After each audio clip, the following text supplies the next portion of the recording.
शिमला में एक लड़का रहता था, सूरी। सूरी के अब्बू की चाय की दुकान थी। वो सुबह उनकी मदद करता और फिर स्कूल चला जाता। स्कूल में सूरी से कोई ठीक से बात नहीं करता था, क्योंकि वो चाय बनाने वाले का बेटा है। वो सबसे बात करने की कोशिश करता है, दोस्तों के ग्रुप में शामिल होना चाहता है, लेकिन कोई भी उससे बात नहीं करता। और अगर वो बात करने की कोशिश भी करता तो सारे लोग उसका मजाक उड़ाने लगते। हे, कोई मेरे साथ वीडियो गेम खेलेगा? हाँ, मैं खेलूंगा। अरे चाय बनाने के लिए नहीं, गेम खेलने के लिए बुला रहा हूँ, तो रहने दे। सूरी को बहुत बुरा लगता है। वो घर आते ही मुंह फुलाकर बैठ जाता है। सूरी के अब्बू ये देखते हैं और इसके लिए खाना लेकर आते हैं। अरे क्या हुआ सूरी, तू मायूस क्यों है आज? ले खाना खा ले, तुझे अच्छा लगेगा, ले। पापा, कोई और काम क्यों नहीं करते? आपको इतने सारे कामों में से यही काम मिला। चाय बनाने में क्या बुराई है? दिन में सबसे ज्यादा लोग इसी के बारे में सोचते हैं। नहीं, मेरे दोस्त तो मजाक उड़ाते हैं, मुझे अपने साथ खेलने में भी शामिल नहीं करते। बोलो कौन सा खेल खेलना है, अभी खेलते हैं। आपके साथ नहीं, उनके साथ खेलना है। ये कहकर वो वहाँ से चला जाता है बिना खाना खाए। सूरी के अब्बू को ये देखकर बहुत बुरा लगता है कि उनकी वजह से उनके बच्चे के दोस्त बहुत दूर जा रहे हैं। उसके पिताजी चाय बनाने के साथ दूसरा काम भी ढूंढने लगते हैं। वहीं स्कूल में बच्चों को ट्रिप पर ले जाने का प्रोग्राम बनता है। कुछ दिन बाद आप सभी बच्चों को एक जंगल ट्रिप पर ले जाया जाएगा।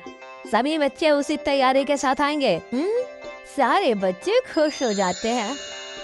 सूरी घर आकर ये बात अपने अब्बू को बताता है।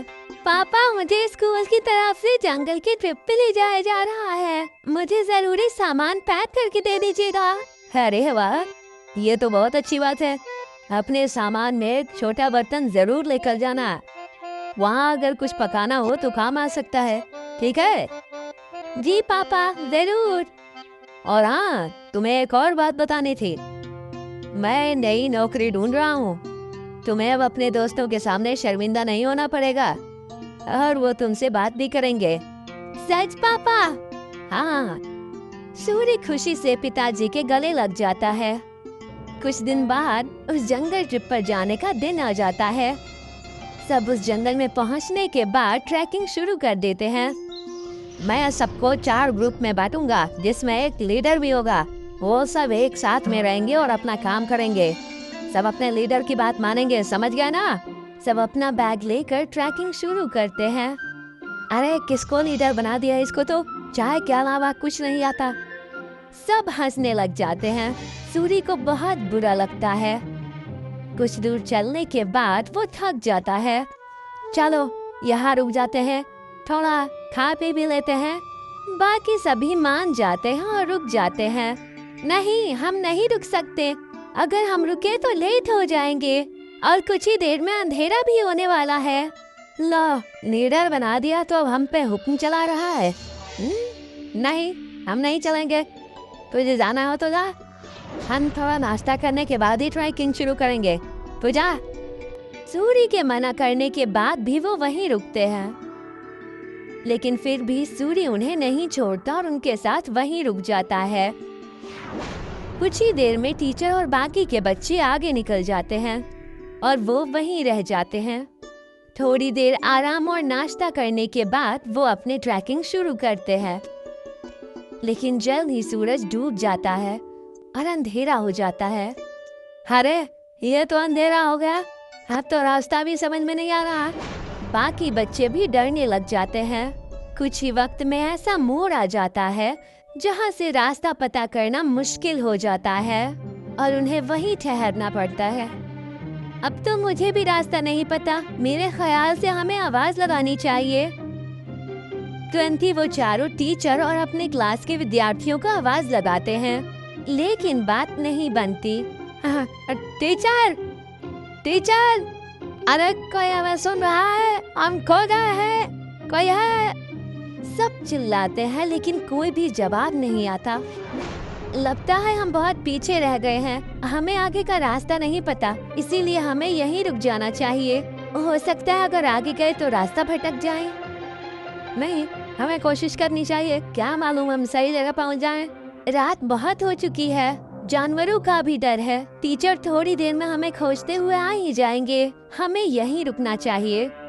सबको उसकी बात ठीक लगती है और वो लोग वहीं रुक जाते हैं।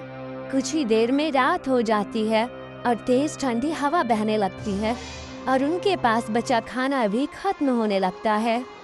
हाँ, अब तो हमारा खाना भी खत्म हो जाएगा और पानी भी खत्म हो जाएगा। अब भी कहता हूँ मैं, हमें चलना चाहिए। अरे लेकिन जाएंगे कहाँ? रास्ता तो बंद है। मुझे तो बहुत डर लग रहा है, कहीं कोई जानवर ना हमें खा जाए। मुझे तो बहुत ठंड भी लग रही है। हाँ, मुझे भी। मैं आग जलाता हूँ। और सब लोग आग जलाते हैं। कुछ देर जलने के बाद आग कम होने लगती है। हम क्या करेंगे, इतनी ठंड है। हाँ, आग भी खत्म हो रही है। जानवर से नहीं तो ठंड से चूर कर मर जाएंगे। सूर्य कुछ सोचता है और कहता है, मेरे पास एक आइडिया है। मेरे पास बर्तन और चाय की पत्ती रखी हुई है बैग में। वो आग बुझने के बाद तक गर्म रहेगी तो हमें भी गर्म रखेगी। सूर्य तुरंत वो बर्तन निकालता है और सब उसे अपना पानी दे देते हैं, लेकिन फिर भी पानी कम पड़ता है। वही पास में जमीन पर बर्फ पड़ी होती है। वो उसे उठा लेता है।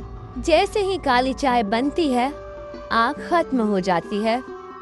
सबको बहुत अच्छा लगता है। उसे पीने के बाद सब तारीफ भी करते हैं, लेकिन अयन सिर्फ चुपचाप चाय पीता है। कुछ ही देर में उन्हें पत्तियों की आवाज आती है और वो अपने पीछे की तरफ देखते हैं। वो देखते हैं कि उनके टीचर आ रहे हैं। सब राहत की सांस लेते हैं। कैंप में पहुंचने के बाद जब टीचर उनकी तारीफें करते हैं तो अयन कहता है कि वो महफूज उनके लीडर सूरी की वजह से है। ये सुनकर सूरी को बेहद खुशी होती है। सूरी की कहानी सुनकर सब उससे दोस्ती करने आते हैं। अगर आज सूरी को चाय बनानी नहीं आती तो शायद सब उसके दोस्त नहीं बनते। आज पहली बार उसे चाय वाला होने पर खुशी हो रही थी। अगले दिन वो खुशी खुशी अपने पिताजी के पास गया और उन्हें सारी बातें बता दी। अरे ये तो बहुत खुशी की बात है। एक बात तो मेरे पास भी है, मैंने अच्छी नौकरी ढूंढ ली है। सूरी ये सुनकर हैरान और उदास हो जाता है। नहीं पिताजी, आपको काम बदलने की कोई जरूरत नहीं है। आप जो भी काम करते हैं वो अच्छा ही होता है और कोई भी काम छोटा या बड़ा नहीं होता। ये मुझे अब समझ आ गया है। सूरी के पिता ये सुनकर खुश हो जाते हैं और अगले दिन वो खुशी खुशी अपनी दुकान में अपने अब्बू की मदद करने लगा। और जैसे ही वो स्कूल पहुंचा तो सब उससे मिलकर उससे बातें करने लगे और उसके साथ खेलने लगे।